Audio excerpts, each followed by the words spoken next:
aqui é embreagem, isso aqui é freio. Para fazer essa manobra é assim, assado. Era chato, ele nunca ia. E aí um dia teve a necessidade dele pegar um trator e ele achou que iria então ser o grande momento dele. Ele andou 50 metros, caiu numa vala que o trator ficou lá. E ele ficou muito frustrado. Falei, olha, se você tivesse desde o começo acompanhado, né, eu ensinando os meninos aqui, você iria ter tido uma desenvoltura muito boa. E eu estava ali pensando justamente, né, em Apocalipse 13, Apocalipse 17, Daniel 2, Daniel 7, 8, etc. Capítulos assim extremamente escatológicos, com uma mensagem poderosa, relevante, forte, e que às vezes sacode as nossas emoções. Mas, por outro lado, se a gente também não tem a correta compreensão dos processos mentais, como está sendo apresentado aqui, não vai servir para muita coisa eu dominar Apocalipse 13, porque eu vou pegar um trator e vou cair na vala. Ou seja, o que vai preparar o povo de Deus para estar de pé no grande conflito, na grande batalha, que é iminente, não é tanto o conhecimento da escatologia, mas é uma mente sã, sadia, uma mente com acuidade. É esse tipo de mente que vai suportar. Porque nós conhecemos grandes personagens aí na história passada ou na história contemporânea que detêm um conhecimento extraordinário de tantos assuntos e que escorregam e caem. Ao passo que existem pessoas que a sua envergadura de conhecimento é muito menor, mas tem uma mente sã, uma mente precisa, tem crescido na graça. Então eu penso ser fundamental o assunto que está sendo abordado sobre a construção de pensamentos, como termos uma mente sadia, como obtermos a vitória na hora da tentação, clamando o nome de Jesus, etc. Porque isso sim vai nos preparar não só para depois termos um conhecimento mais concreto da profecia, mas também estarmos de pé nos últimos dias. Veja bem, diante de um equipamento de tortura, você ter o Apocalipse 13 memorizado não vai te servir de muita coisa. Mas você ter uma mente perfeitamente confiante em Deus, sim, vai te fazer ir para aquele equipamento de tortura com paz de espírito, assim como aconteceu no passado. Vale lembrar que o grande conflito de 657 diz que foi a partir de 1798 que o conhecimento do livro de Daniel veio à tona. Antes, era precário o conhecimento desse livro. Entretanto, milhares como mártires deram a sua vida e deixaram um eloquente testemunho de fidelidade diante de uma prova. Então, eu penso que é fundamental a nossa mente estar 100% sã. Eu acredito que o que eu vou falar com vocês não vai destoar tanto do que já foi dito pela doutora Célia e pelo pastor. Vai ser repetição e ampliação, embora talvez eu mencione textos aqui que não foi mencionado também. Eu queria fazer para vocês uma pequena ilustração, e para vocês captarem bem essa ilustração, que ela vai ser como se fosse a base do nosso estudo. Vamos imaginar que aqui eu tenho 3 recipientes.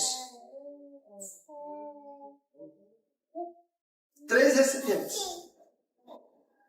Nesse recipiente eu tenho água gelada, com gelo, aquela assim que fica vermelha a mão. Nesse recipiente aqui eu tenho água quente, o mais quente que a minha mão possa suportar. E aí eu vou imergir as minhas mãos na água gelada, com gelo, e na água quente, o máximo que a minha pele pode suportar. E deixo ali por alguns segundos, 1 minuto. E no recipiente do meio, recipiente maior para comportar as 2 mãos, um recipiente grande, eu tenho água morna. E aí eu vou retirar as minhas mãos da água fria, da água quente e imergir na água morna. O que eu vou sentir? O que é que eu vou sentir na minha mão que estava na água fria? Eu vou sentir muito quente. Por quê? Porque ela saiu de um extremo frio, foi para um ponto de equilíbrio, mas vou sentir muito quente. O que eu vou sentir com essa mão que estava na água fervendo para uma água morna? Frio. Ok. A A sensação tátil, ela é real ou é irreal? Real. Hã? Real. A sensação, ela é real. Eu realmente vou sentir quente e vou sentir frio. Agora, esta sensação que é real, corrobora com a realidade da água? Não corrobora com a realidade da água. Ou seja, não é o que eu sinto que vai determinar a temperatura da água. A água vai continuar sendo morna, independentemente do que eu estarei sentindo. O Ciência do Bom Viver diz o seguinte, existem pessoas que têm fantasias peculiares e imaginam muitas coisas que não são reais quanto a si mesmas e quanto a outras pessoas. Para estas pessoas, estas coisas são verdadeiras. Elas são reais. Então a senhora vai estar falando que para essas pessoas, aquilo que elas pensam de si ou de outros é verdadeiro, é real. Entretanto, o próprio texto diz que são coisas irreais. São coisas irreais. Irmãos, eu quero avançar com vocês na seguinte proposta.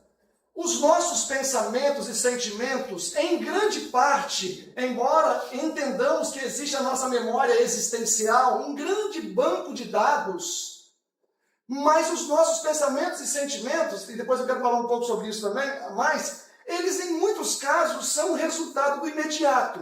E sendo resultado do imediato, eles são precoces. E eles podem sim mentir para nós. Ao passo que eu posso estar sentindo que não é real, eu posso estar vendo que não é real. Então os nossos pensamentos e sentimentos não são confiáveis. Uma pessoa que confia 100% nos seus pensamentos e nos seus sentimentos, a pessoa pode se frustrar. A ilustração da água. A sensação tátil ali é real. Uma pessoa que sofre emocionalmente, o sofrimento é real. Às vezes a gente tenta dizer assim, nossa, mas isso aí é besteira, isso também não é assim. Eu não sei aqui quantos já sentiram dor emocional, mas a dor emocional, ela é real, ainda que ela não tenha causa. Ou seja, o fato de não existir causa não mitiga o fato de a pessoa estar, de fato, sentindo dor. Tanto que não existem alguns transtornos que a pessoa inflige sofrimento físico para poder aliviar a dor emocional, ou seja, para essas pessoas a dor física dói menos do que a dor emocional.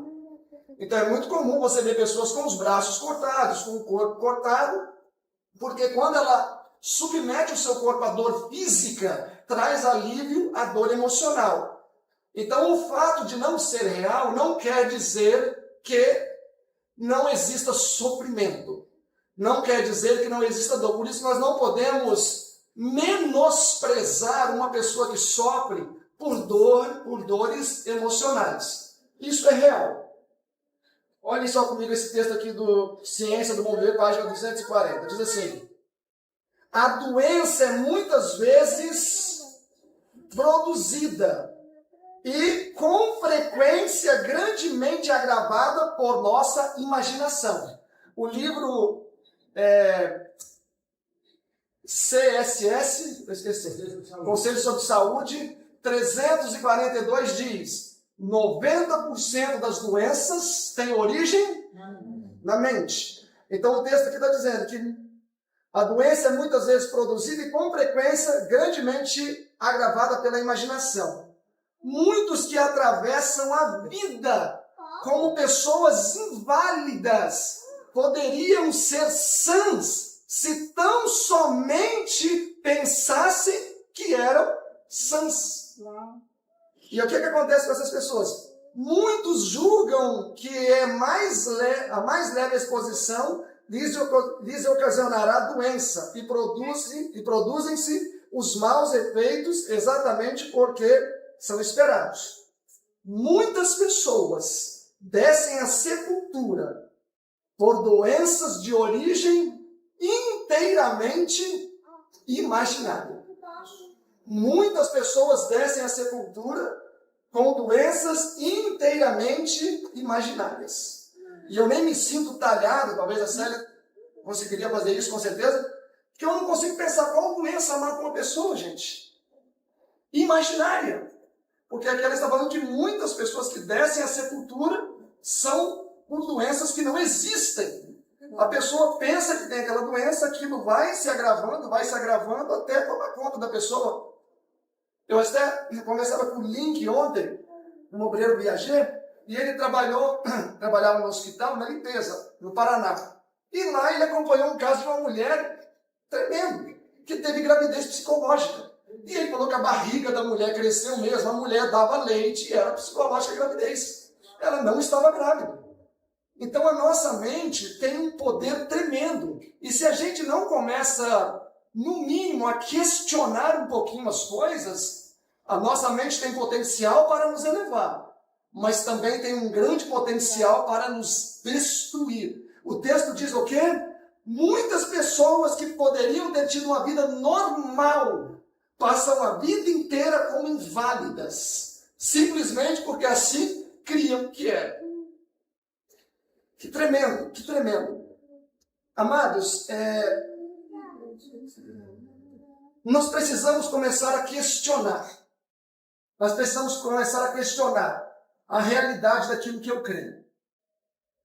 Porque a realidade e a imaginação trafegam juntas na mesma rodovia. Até foi dito sobre as faculdades superiores, as faculdades inferiores, a inversão que houve nisso, né? Eclesiastes 7:29 diz, eis tão somente que eu achei que Deus fez o homem reto, mas eles buscaram as suas astúcias. Deus fez o homem perfeito.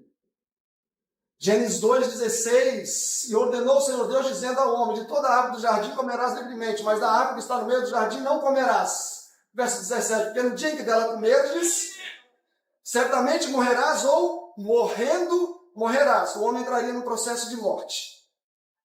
É claro que houve então a inversão de valores, como o pastor já mencionou, e o homem passou a agir baseado nos seus sentimentos, em grande parte, e não na razão, no campo onde se predomina as nossas decisões.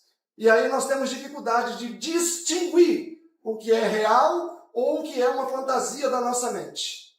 Quantos pensamentos um ser humano produz em média por dia? Alguém sabe? Quantos pensamentos? As mulheres produzem um pouco mais, cerca de 2.000 a mais do que os homens. Mas, no geral, é de 12 a 16 mil pensamentos por dia o ser humano produz. Uma quantidade gigantesca. Aí eu pergunto, quantos por cento disso é verdadeiro e quantos por cento não passa de alucinações da nossa mente? Então, o homem passou a agir baseado nas suas emoções. Eu quero fazer uma pergunta para vocês. Eu vou contar uma história e depois eu quero que vocês me respondam a pergunta. Eu sempre fui descuidado com o meu caderno. Quando eu era criança, o meu caderno tinha tanta orelha que a minha mãe falava assim, meu filho, parece um repolho esse caderno. Era redondo. E a minha irmã pintava demais no caderno. Era assim, no final do período parecia que era novo. E um dia minha mãe falou isso, não falou nada do meu, elogiou da minha irmã. A hora que a minha mãe saiu, eu fui lá, peguei o caderno da minha irmã e rasguei ele todo, joguei no chão. Falei, é isso aí. Me ofendeu, é isso que vai ter. Mas eu queria fazer uma pergunta para vocês. Eu fui ofendido ou eu me senti ofendido? Eu me senti ofendido. Eu não vou nem entrar muito nesse ponto, embora eu goste desse assunto.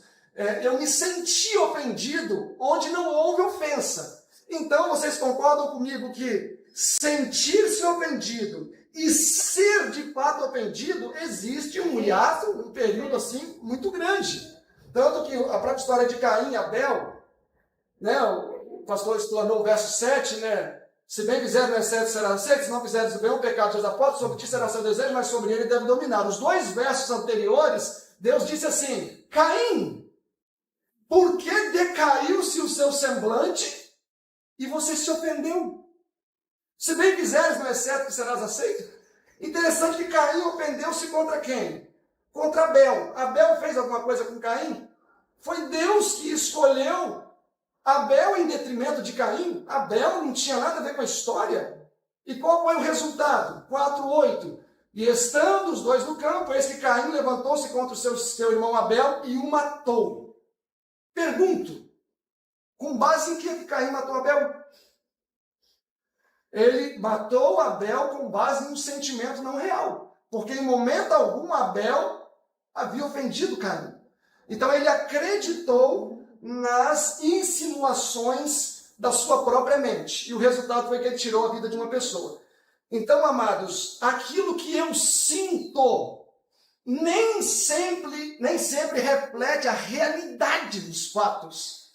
Eu posso estar sentindo uma coisa que está em total dissonância com a realidade e agir e viver baseado naquilo como se aquilo fosse uma verdade plena, uma verdade absoluta. E isso é tão verdade que quando a gente olha lá para o começo de tudo, Gênesis 3, verso 4, e disse a mulher serpente, Deus falou que a gente pode comer de toda a árvore do jardim, só não pode nem comer e nem tocar naquela dali. O Sr. Wright diz assim, comentando isso. Eva exagerou a ordem de Deus. Isso aqui já é interessante. Por quê? Porque cada pessoa tem uma personalidade. Cada ser humano tem uma personalidade. Cada ser humano tem uma maneira em que ele armazena dados na sua mente. Cada ser humano vai armazenar com uma intensidade ou com uma outra intensidade. Então, uma mesma informação, talvez o Faustino pode reproduzir de uma maneira, por causa da personalidade dele mais introspecta, e uma pessoa mais enérgica pode transmitir a mesma informação de maneira diferente. É por isso que precisa existir habilidade na comunicação assertiva para a gente não acrescentar não só palavras, que foi o que Eva fez, mas também não acrescentar sentimentos. Porque talvez eu possa falar assim, poxa, nossa, Faustino atrasou de novo, e falar assim de uma maneira muito leve, descontraída, e aí o Lucas ouve, chega e fala assim, Faustino, esse menino está falando mal de você. O que foi? Ele falou assim, ó, mas Faustino atrasou de novo. Já destoou totalmente a informação. E se a gente não tomar cuidado, a gente faz isso o tempo todo. Eva acrescentou a ordem de Deus. Ele havia dito a Adão e Eva, da árvore do conhecimento do bem e do mal não comerás, porque no dia em que dela comeres, certamente morrerás. Na discussão de Eva com a serpente, ela acrescentou, nem tocareis nele. Aqui apareceu a sutileza da serpente. Esse acréscimo de Eva deu a ele vantagem. Um pequeno acréscimo e a consequência é que estamos aqui até hoje. Deus disse, ok, esse acréscimo de Eva deu-lhe vantagem. Colheu do fruto e o colocou na mão de Eva, usando as próprias palavras de Eva. Disse Deus que não deveria tocar, senão morreria. Você está tocando e nenhum mal lhe aconteceu. Logo, você também pode comer sem ter nenhum prejuízo. Irmãos, nós sabemos, né? Acho que até a Célia comentou isso, que Satanás não pode ler os nossos pensamentos. Ele não pode entrar aqui dentro, o Espírito Santo pode fazê-lo. Mas vocês sabem como isso aqui pode ser interpretado? As nossas palavras e os nossos atos é o suor dos nossos pensamentos. Ou seja, Satanás não precisa ler os nossos pensamentos, porque comumente eles vão ser de alguma maneira expressos em palavras. Olha só o que a senhora White fala. É uma lei da natureza que nossos pensamentos e sentimentos sejam animados e fortalecidos ao darmos a eles relevância. Então, quando eu dou muita relevância a um pensamento e sentimento, o que acontece com esse pensamento e esse sentimento? Ele é igual o pão. Quanto mais você bate nele, mais ele cresce, né? Ao passo que as palavras exprimem os nossos pensamentos, é também verdade que os nossos pensamentos seguem as nossas palavras. Então, como é que Satanás lê o nosso pensamento? Quando nós falamos, porque a boca fala do que a nossa mente está cheia. E aí nós vamos dar vazão. Irmãos, vocês sabem como é fácil saber se uma pessoa está fazendo devocional ou não? Coisa mais fácil do mundo. Sabem como que faz? Ninguém sabe? Olha, o texto diz que a boca fala do coração, do que o coração está cheio. Se você conversa com uma pessoa, ela fala a semana inteira no Flamengo e no Vasco. O que essa pessoa ouviu essa semana? Se ele só fala no Pablo Marçal e no Nunes lá, ele viu política a semana inteira. Agora, se ele começa a falar, nossa, a meditação de hoje foi maravilhosa. No outro dia, rapaz, hoje eu vi um texto lá que tremendo. Irmãos, isso é batata. É só a pessoa não ler as Escrituras e estudar, que naturalmente ela não vai falar sobre isso. Ela vai falar sobre aquilo que ela está entrando em contato. Aqui na nossa mente, na rede neural, aqui no nosso córtex pré-frontal, onde está o lóbulo frontal, existe a memória de trabalho, a memória de uso contínuo. Para além disso, existe a memória existencial, a memória, o inconsciente, onde informações vão sendo armazenadas ao longo de uma vida. Mas o que acontece com a nossa memória de uso contínuo? Até o nome já diz. Geralmente são informações, como diz o texto, que nós animamos mais e elas ficam aqui bem facinho, você não tem dificuldade de lembrar. Você mal tentou pensar, ela já está ali. Então, se uma pessoa fica expondo-se a lixo diariamente, o que vai acontecer com a memória de uso contínuo dessa pessoa? Vai ter coisa boa ou coisa ruim ali? Coisa ruim. Irmãos, uma coisa que eu achei interessante, avaliando, especialmente no livro Mente, Caráter e Personalidade, e também o Orientação da Criança, que eu quero ler depois um fragmento aqui, é que a vitória sobre o pecado, né, que comumente falamos, de fato é algo quase que fisiológico na mente. Em que sentido eu digo que é quase fisiológico? Eu pergunto, quando Judas chegou pela última vez lá e foi falar com Jesus, qual foi a resposta? Como que Jesus dirigiu-se a Judas? Amigo, para que vieste? Jesus era hipócrita? Eu creio que Jesus não era hipócrita. Mas ele chamou Judas de amigo. Amigo, depois veja no dicionário. Amigo é alguém com quem você mantém um laço. Alguém com quem você convive ou está perto. Ou seja, lança adjetivos ali muito lindos do que é ser um amigo. Jesus falou da realidade de si para com Judas, não da realidade de Judas para com ele. Mas ele chamou Judas de amigo. Eu pergunto, por que ele não falou outra coisa? Porque não tinha. A memória de uso contínuo de Jesus era pura, era limpa. Então não tinha nenhum vírus nos seus dados. Então, naturalmente, ele não poderia dar uma resposta diferente, porque fisiologicamente falando, não tinha. Se você tiver uma pane e apagar todas as informações do seu lóbulo frontal, você vai conseguir se comunicar com alguém? Se é que isso pode acontecer, sei lá, tanta doença que surge, deve acontecer. Mas você teria condições de se comunicar com alguém? Se o seu banco da rede neural se apaga. Não, você perde a capacidade de comunicação. Nós iríamos ser igual um macaco, agir por instinto, qualquer coisa assim. Mas o que faz com que nós sejamos seres com capacidade de troca é este grande banco de dados que temos aqui no nosso lóbulo frontal. E a partir desse banco de dados a gente se comunica.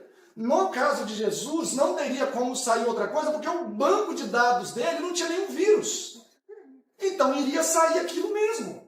Amigo, por que vieste? Quando ele viu Herodes lá perecendo na angústia, ele fala, Herodes, o seu pecado é grande, mas o dos judeus é maior, então pode ficar tranquilo, pode aliviar um pouco o coração. Você está perdido, mas o pecado dos fariseus é pior, ou seja, ainda aliviando o sofrimento de Judas. De Pilatos. De Pilatos. Então, amados, Jesus, fisiologicamente falando, não poderia dar uma resposta diferente, porque não tinha.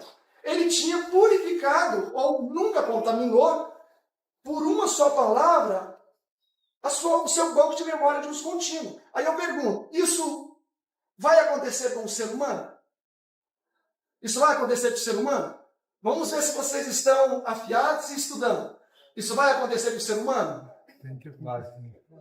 Grande conflito, 620, primeiro parágrafo, diz: ao passo que os santos sentem uma sensação de indignidade, não conseguem lembrar-se de nenhum pecado para confessar. Por que eles não vão se lembrar de nenhum pecado para confessar? Porque eles purificaram a memória de uso contínuo deles. Não tem nada de negativo registrado ali. Eles vão procurar, mas será que eu não fui mal criado? Será que eu não desejei nenhuma irmã? Será que eu não quis roubar? Não vai ter nada. Eles vão ter purificado a memória de uso contínuo deles. Não vai ter um dado negativo ali. Porque se tiver dados negativos, o que vai acontecer? Vai se lembrar, porque a memória de uso contínuo aqui, a memória de trabalho, as informações são pescadas com muita facilidade. Por isso que a Bíblia diz, Paulo, vamos ver esse texto aqui, ó. Paulo diz, ó, Filipenses 4. Filipenses 4, verso 7. E a paz de Deus, que excede todo o entendimento, guardará os vossos corações e os vossos pensamentos em Cristo Jesus. Quem guarda os nossos pensamentos? Cristo Jesus. Isaías 33 diz: quem habitará no seu santo monte? Quem morará no seu tabernáculo? Qual é a resposta? Aquele que não quer ouvir de violência, nem de derramamento de sangue, e nem injustiça. Ele não quer ouvir nada disso. Agora, por que ele não quer ouvir nada disso? Porque ele não quer contaminar sua memória de uso contínuo. Porque se ele ouve falar de derramamento de sangue, se ele ouve falar de chacina, de adultério, de estupro, disso e daquilo, o que vai acontecer quando ele for confrontado numa prova? Como vai estar a sua memória de uso contínuo? Com vários gatilhos negativos. E aquilo vai ser transformado em 3D em palavras. Como que Paulo fala que podemos nos proteger disso? 4:8. Quanto ao mais, irmãos, tudo que é verdadeiro, tudo que é honesto, tudo que é justo, tudo que é puro, tudo que é amável, tudo que é de boa fama, tudo que tem virtude, pensai nessas coisas. Então o apóstolo aqui nos aconselha a pensar nas coisas que são boas, verdadeiras, puras, santas, elevadas. Por quê? Porque desta maneira a nossa memória de uso contínuo vai sendo purificada. Vai sendo purificada. Obrigado, querida. Vai sendo purificada até existir uma perfeita reeditação de todos os pensamentos, talvez, vis, baixos, imorais que tem na nossa mente. Olha, todo ser humano tem uma biografia. Acho que ano passado fizeram uma biografia do Roberto Carlos e ele ficou muito chateado, não quis publicar a biografia. Não sei por qual motivo. Mas ele tem uma biografia na mente. Todos nós temos a nossa memória existencial, que só não é mais precisa do que o quê? A nossa memória registrada que só não é mais precisa do que o quê? Do que o Facebook. Porque o Facebook e o Instagram conseguem nos mapear melhor do que nós mesmos. Sabiam disso? Você clica ali, eles vão te montando um perfil, e depois no final do ano você vê, nossa, esse sou eu. Imprime ali o que somos com muita verdade, né? Se eu vi muito carro, se eu vi muito isso, se eu vi muito aquilo, vai estar registrado ali. Mas nós temos um biógrafo na mente também. Esse biógrafo na mente, ele não descansa, ele trabalha o tempo todo. Ele trabalha o tempo todo. Recentemente eu vi a história de uma criança, não sei que tamanho, que a pessoa falou que era uma criança pequena, que foi a uma loja com a mãe. Chegou lá, pegou umas moedas no balcão que estava em cima.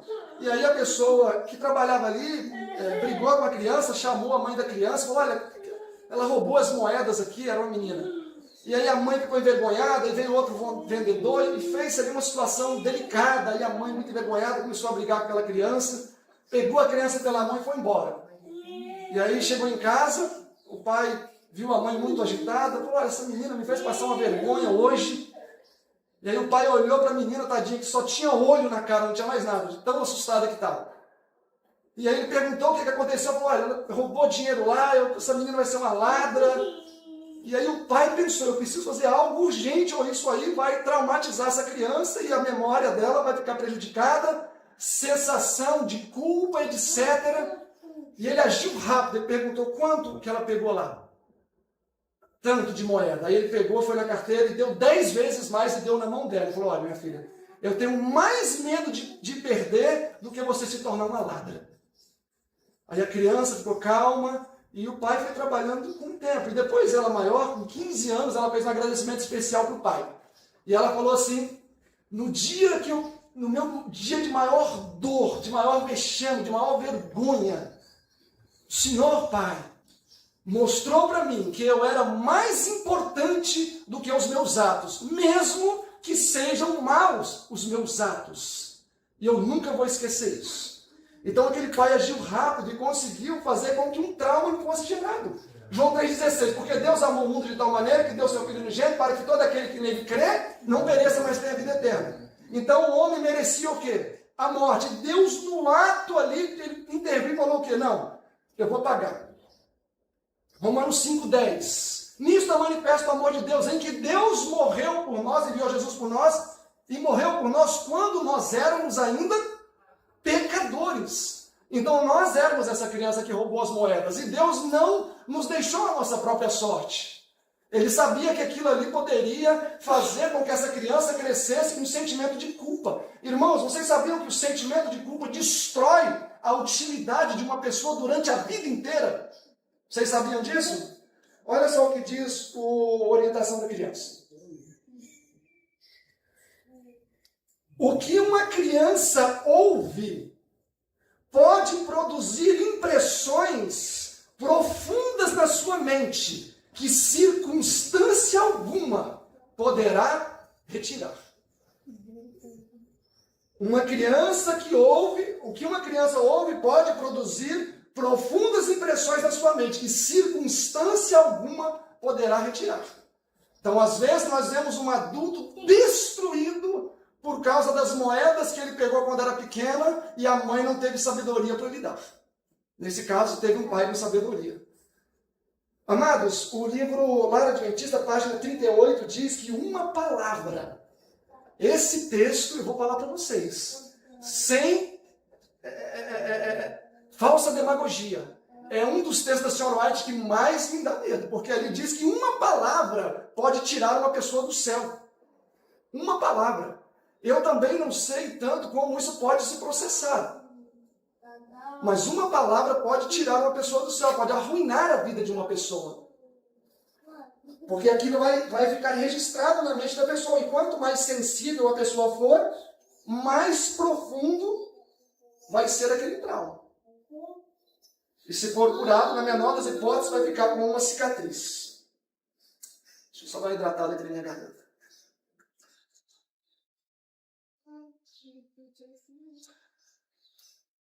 Eu quero ler para vocês aqui, avançando na nossa reflexão,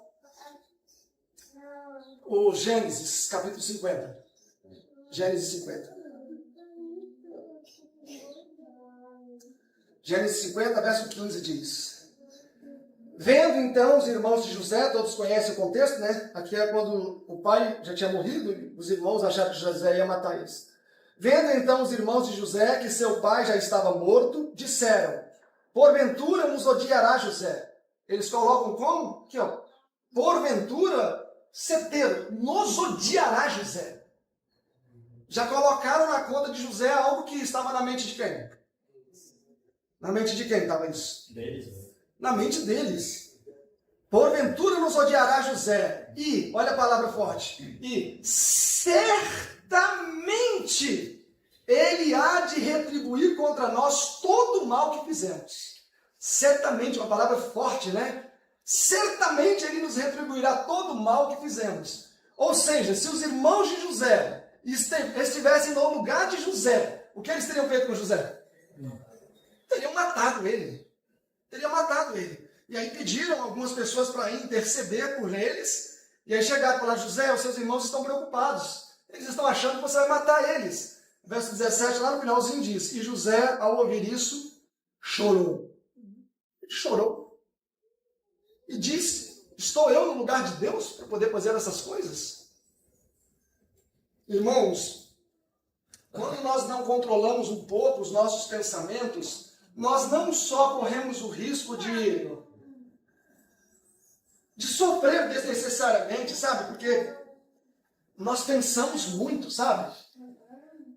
Existe realmente uma síndrome que a gente não consegue parar de pensar. Somos máquinas de produzir pensamentos. Se pudesse vender isso, aquilo, nós estaríamos ricos, porque nós produzimos muitos pensamentos de toda espécie, desde pensamentos fantasiosos, quando a gente às vezes está pensando no nada e pensa, poxa, eu tivesse asa, eu ia subir lá em cima daquele morro agora. Até pensamentos onde exige mais matéria e existe mais risco de a gente buscar fazer aquilo ser uma realidade.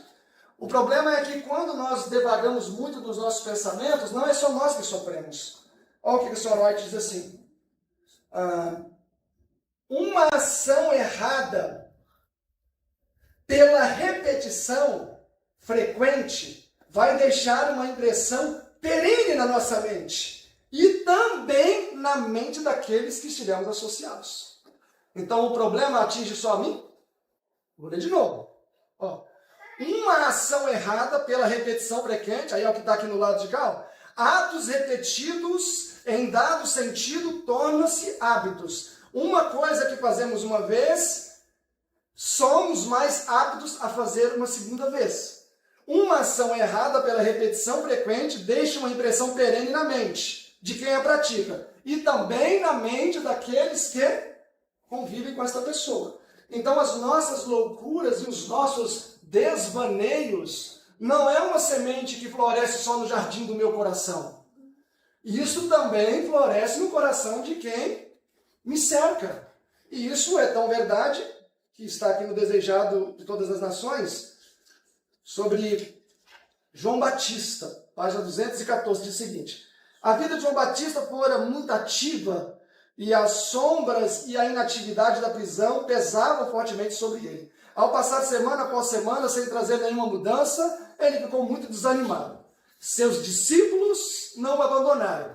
Foi permitido que eles fizessem visitas a ele.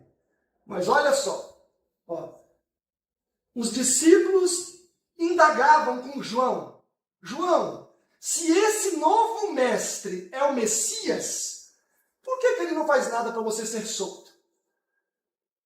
Amados, isso aqui é amigo da onça, mas é claro que quando a gente está no nosso momento de fragilidade, a gente gosta de ouvir isso, né? A gente gosta de ter palavra de simpatia. Mas esse pensamento estava na mente de quem? De Satanás e dos discípulos de João. E agora o que esses discípulos estão fazendo? Estão fazendo o que com esses pensamentos? Transferindo para o outro, que está numa situação vulnerável. Então, isso aqui é muito triste.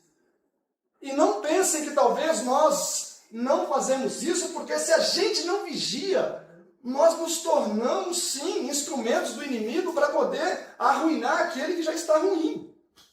Nós nos tornamos, sim, infelizmente, nós corremos o risco de nos tornar inimigos de Cristo, levando outros a sofrer. Como pode ele permitir que você, que foi o seu fiel precursor, ser privado da liberdade e, quem sabe, da vida? Estas perguntas não deixaram de produzir efeito. Dúvidas e questionamentos que, do contrário, nunca teria surgido na mente de João Batista, começaram a surgir. Então a sementinha começou a germinar. Satanás, então, regozijou-se ao ouvir as palavras desses discípulos. Uau, que tremendo. Quando a gente não controla os nossos próprios pensamentos, irmãos, quisera eu ter palavras eloquentes o suficiente para poder alcançar o entendimento de cada um aqui, para nós entendermos o quanto é perigoso o que vinha aqui, a gente deixa sair na nossa mente no ouvido do outro. Amados, um pensamento, ele pode sim ser um pensamento antigo da infância, quando eu plantei o meu bananal lá no Espírito Santo, que eu tomava conta sozinho, de 10 mil pés de banana, faz parte da minha memória existencial. Entretanto, a maior parte dos pensamentos que compõem os nossos diálogos dinâmicos, contemporâneos, imediatos, não é do passado. Eu sei que tem pessoas que gostam de museu vivo do passado, mas não é a maioria. A maioria dos nossos diálogos não tem a ver com coisas mais contemporâneas. É comumente assim. A gente discute sobre os acontecimentos atuais, no lar. É a situação é o carro que quebra, é a criança que machuca, é isso. Então os nossos diálogos, eles são muito contemporâneos. Em algum momento, às vezes a gente vai no passado, pinça alguma coisa, mas no geral é contemporâneo. Se é contemporâneo, são pensamentos maduros ou pensamentos jovens? Pensamentos jovens. Por quê? Se eu chego e falo assim, irmãos, não vou nem usar ninguém como exemplo para ser um exemplo feio, mas falo, olha, irmãos, aquele irmão nosso lá que todo mundo conhece matou os 3 filhos, sabia? É uma informação nova. E se isso fosse verdade, com certeza vocês já estariam produzindo nesse momento o quê? Pensamentos. Nossa, será que é por isso que aquele dia ele falou assim? Será que é por isso? Nós vamos começar a produzir pensamentos. 1 minuto depois que vocês começaram a produzir pensamentos, esse pensamento só vai ter 1 minuto. E o que muitas vezes a gente faz com esse pensamento de 1 minuto? A gente sai da cadeira do avião e fala, senta aí, pode pilotar o avião. Pode pilotar o avião. Ou seja, pilota a minha central. Pode tomar controle da minha mente. Aí você vai ver o pensamento tem quanto tempo? 5 minutos? 10 minutos? Vocês estão entendendo ou eu não estou me fazendo entender? É perigoso a gente permitir que um pensamento precoce guie a nossa aeronave. João Batista, ele não ficou preso muito tempo. Os discípulos foram e falaram o que falaram. Gerou dúvida. Logo depois, ele começou a questionar. Então, os pensamentos de João Batista, que ele estava permitindo conduzir a sua aeronave, não era pensamento de 1 ano, era pensamento de dias. E ele permitiu, ele falou, não, pode sentar aí na central e pode conduzir. Pensamentos de 2, 3 dias. E qual era o resultado? O profeta do deserto ao profeta do deserto, tudo isso se afigurava muito misterioso. Alguns momentos, ele podia ouvir o sussurro dos demônios, que lhe torturava a alma. E então começou a questionar-se. Será que o tão longamente libertador ainda não chegou? Ele começou a fazer o quê? Deixar os pensamentos dele dirigir o avião. Irmãos, quantos aqui tem coragem de viajar numa aeronave grande com o nosso amiguinho aqui dirigindo o avião? Quantos aqui tem? Ninguém? Nem a mamãe eu acho que teria coragem. Mas por que às vezes a gente deixa os nossos pensamentos dirigir a nossa aeronave da mente? E conduzir a nossa vida? Isso acontece. João Batista fez isso. Se João Batista fez isso, eu imagino que pode ser que a gente faça também. Ok, seguindo aqui. Então, o que significa a mensagem que eu fui impelido a anunciar? Se este não é o Messias, o que significa a mensagem que eu fui impelido a anunciar?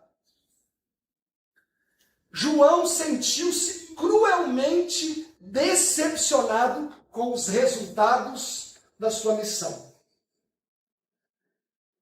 E ele permitiu que, por um momento, a sua aeronave fosse dirigida por esses pensamentos. Amados, os nossos pensamentos não são confiáveis. Provérbios 23, 7 diz, a Célia usou esse texto, como alguém imaginou na sua mente, assim é. Interessante que ali é um termo radical, né? Dentro da expressão idiomática, assim é, não é diferente. Ou seja, quem é que determina para nós a verdade? Nós mesmos. Porque como imaginou no seu coração, assim é. Jeremias 17, 9 diz o quê? Enganosa é a nossa mente. É perigoso confiar na mente. Olha Ezequiel 28, para vocês verem aqui alguém que acabou caindo nisso. Que acabou caindo na ideia de Provérbios 23, 7. Ezequiel 28.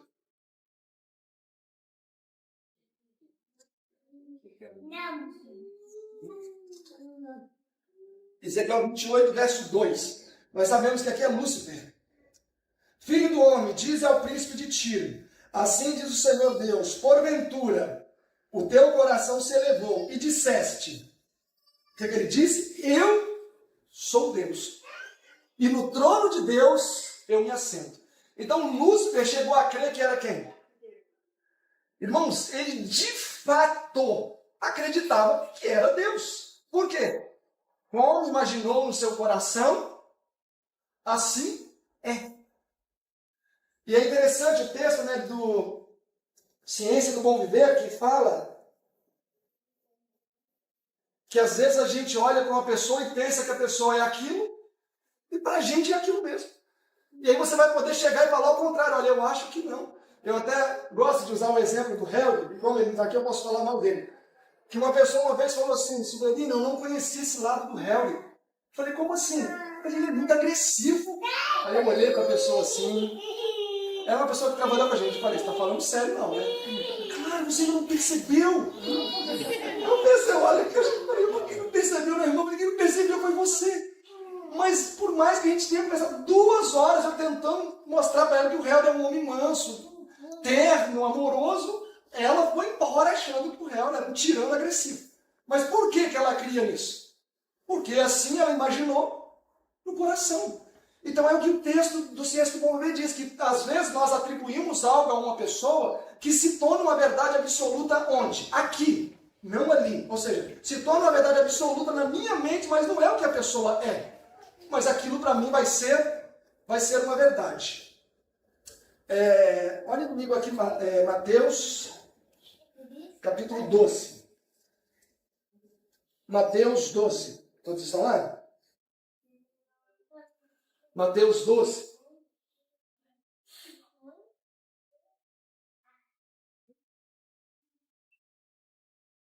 Pega mais uma vez, muito baixinho, Mateus 12, verso 33. Pode a árvore boa, ou fazei a árvore boa e o seu fruto bom, ou fazei a árvore má, o seu fruto mau. Porque pelo fruto se conhece a árvore. Raça de víboras, como podeis vós dizer boas coisas, sendo maus? Pois do que há na abundância no coração, ou na mente, disso fala a nossa boca. Então, como nós sabemos, aquilo que eu até mencionei no começo, como nós vamos saber se o nosso colega está assistindo muito Flamengo e Vasco? Se ele começar a falar muito no Flamengo e no Vasco, pode desconfiar. Já pode pedir o pastor para fazer uma visita lá. Verso 35, o homem bom tira boas coisas do bom tesouro da sua mente. O homem mau tira coisas más do mau tesouro da sua mente. Percebam que esse texto é interessante que ele coloca em termos inteiros. De um lado, ele tira coisa boa, ou do outro lado, tira coisa má. Ou seja, não existe o tal do muro que todo mundo fala. Se tem um pouquinho de coisa má do lado do bom, o lado bom fica todo mal. Então, é o que diz Pedro, é o que diz Tiago 3, 10 ou 12, se eu não me engano, que uma fonte de água não pode sair água salgada, saloba, ou água doce, de um mesmo manancial, não tem como, é impossível, é contra a lei da natureza. Então, amados, nós precisamos tomar muito, muito cuidado com tudo aquilo que nós temos enfiado na nossa cabeça. Porque isso vai produzir fruto mais cedo ou mais tarde. Não tenham dúvidas disso. Se eu não estou meditando naquilo que é puro, naquilo que é santo, naquilo que é maravilhoso, naquilo que é verdadeiro, podem ter certeza, isso vai contaminar a minha rede neural aqui no lóbulo frontal, o tão famoso lóbulo frontal, né? Onde o Espírito Santo fala conosco. E quando aqui estiver contaminado, naturalmente, diante de estímulos estressantes, não vai sair salmos e cânticos espirituais da nossa boca, como disse Paulo. Vai sair outra coisa. Então, partindo deste ponto de vista, para que uma pessoa alcance a pureza de lábios, porque tem um texto ali que a senhora White fala, que nós não deveríamos pronunciar nunca uma só palavra torpe ou de baixa moral. Uma só palavra. Não 2, não 3. E às vezes a gente tem que tomar cuidado, porque senão até palavras que a gente deveria pensar. Às vezes pregando alguém pode falar assim, nossa, mas eu tinha um amigo que era muito sacana.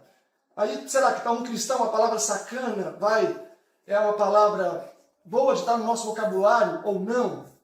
Enfim, mas se a minha mente não estiver plenamente purificada, aqui ó, na memória de uso contínuo, na minha memória de trabalho, onde eu tenho as informações com as quais eu vou me comunicar, com as quais eu vou ser gente, se aqui não estiver puro, certamente não vai sair coisa boa. Vai sair história misturada com coisa mais ou menos. Mas a possibilidade de a gente contaminar todos os nossos dados é grande. Porque um vírus só no computador, o computador ele tem 10 gigas, um vírus só pode contaminar tudo. Um vírus pequenininho. A nossa mente não é diferente. Está lindo, está limpo, mas um vírusinho ali contamina tudo e vira uma porcaria toda a nossa memória de trabalho. E aí a nossa comunicação começa a cair de qualidade, as palavras começam a perder a qualidade. Os nossos pensamentos começam a se tornarem pensamentos vãos. Olha, vocês podem fazer um teste. Se vem um pensamento ruim, e se vocês impugnam esse pensamento imediatamente, muitos desses pensamentos não chegam a fazer um registro. Vocês podem fazer esse teste de vir um pensamento ruim, pelo sangue de Jesus, e expulsa aquele pensamento. Vocês vão perceber que logo depois vocês não vão se lembrar mais daquilo. Mas quando vocês permitem que aquilo venha e entra, e faz festinha, e faz tudo, para se livrar daquilo é muito difícil. Porque, como diz o texto do Ciência do Bom Viver, quanto mais nós animamos um pensamento, mais o que acontece com ele? Mais ele ganha espaço na nossa mente. Quantos aqui já tentaram expulsar algum pensamento da mente, mas aquilo fica na mente assim o tempo todo e fala, Senhor, eu não consigo parar de pensar nisso. Quantos já tiveram essa experiência? Ainda bem que só um pouquinho de gente, graças a Deus. Apesar que eu acho que todo mundo não entendeu a pergunta. Porque muitas vezes a gente passa por situações de virem pensamentos que parecem estar colado aqui ó, com um super bonder na nossa cabeça. Mas por que isso acontece? Porque a gente supervalorizou aquele pensamento. Eu supervalorizei. Eu dei toda a relevância. Eu dei o palco da minha mente para aquele pensamento crescer, se robustecer e ficar forte. Agora eu vou querer que ele saia assim? Não vai sair. Vai ser muito difícil. Eu vou ter que reeditar aquilo, porque senão não vai sair da nossa mente. A gente pode pensar em situações do passado. Eu mesmo, eu poderia facilmente aqui me lembrar em questões do passado, onde eu supervalorizei pensamentos e que estão aqui até hoje. Dificilmente eu vou me livrar disso, ou o sangue de Jesus que vai me cobrir para me ajudar. Mas nós não podemos dar relevância a muitos pensamentos que vêm à nossa mente. Clama pelo sangue de Jesus aí. Fala, Senhor, não deixa esse pensamento ficar registrado aqui não. Que o meu biógrafo possa estar dormindo nesse momento para esse pensamento ser disperso. E isso é algo fisiológico, meus irmãos. Não pensem que assistindo Netflix, esses joguinhos aí que foi falado, ou futebol, ou qualquer coisa que seja, não pensem que se a gente ficar enchendo a nossa cabeça com isso, que a gente vai começar a recitar salmos na hora da prova, que isso não vai acontecer não. Mas não vai acontecer mesmo. O salmo vai estar lá aprofundado na memória, lá no cantinho, lá. Você não vai lembrar do salmo. Por isso que Paulo disse, né? Aquilo que é bom, aquilo que é puro, aquilo que é verdadeiro, aquilo que é de boa fama, se há alguma virtude, que isso ocupe a nossa mente. Era assim que Jesus fazia e é assim que Jesus obteve a vitória.